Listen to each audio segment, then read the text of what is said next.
Italy প্রবাসী তামান্না নামে নরসিংদীর এক নারী বিপাকে পড়েছেন নিজ নামে কেনা জমি নিয়ে। অভিযোগ, স্থানীয় প্রভাবশালীরা দীর্ঘদিন ধরে তার জমি দখলের চেষ্টা চালিয়ে একের পর এক মিথ্যা মামলা দিয়ে হয়েছেন আরও বেপরোয়া। বিষয়টি নিয়ে তিনি প্রশাসনের হস্তক্ষেপ কামনা করছেন। নরসিংদী থেকে শরীফ ইকবাল রাসেলের পাঠানো তথ্যচিত্রে আরও জানাচ্ছেন মাহমুদ রুবেল।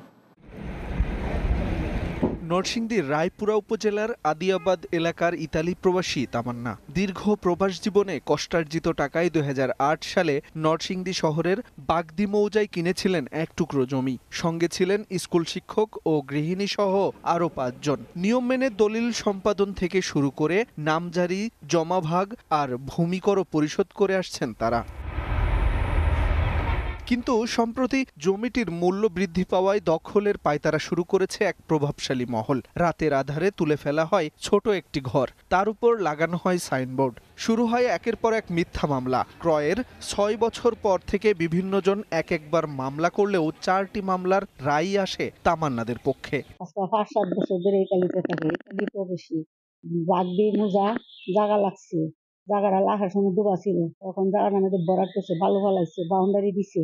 উশৃঙ্খল লোকেরা এই জাগা বলে হেরাইটা আমরারে দুষ্টামি করতেছে, আমরা অনেক জায়গার মধ্যে কিনতেছি, দায়িত্ব পারতেছি না। আমি সরকারের কাছে বিচার চাই।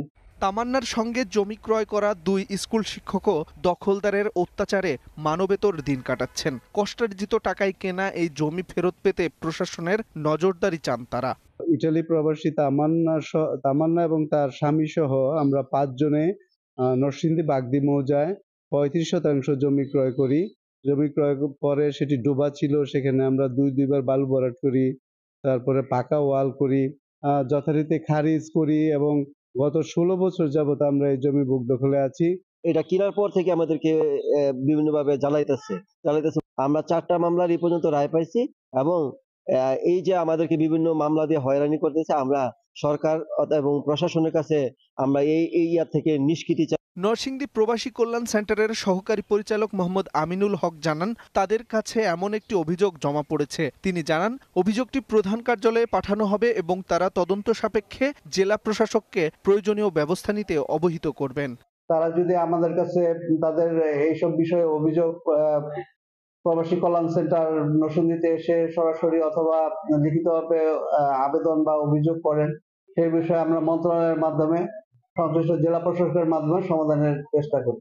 প্রবাসীদের দেশের সম্পত্তি দখল ও মিথ্যা মামলায় হয়রানির অভিযোগ নতুন নয়। এ বিষয়ে সংশ্লিষ্ট কর্তৃপক্ষকে প্রয়োজনীয় ব্যবস্থা নেওয়ার দাবি বিশিষ্টজনদের।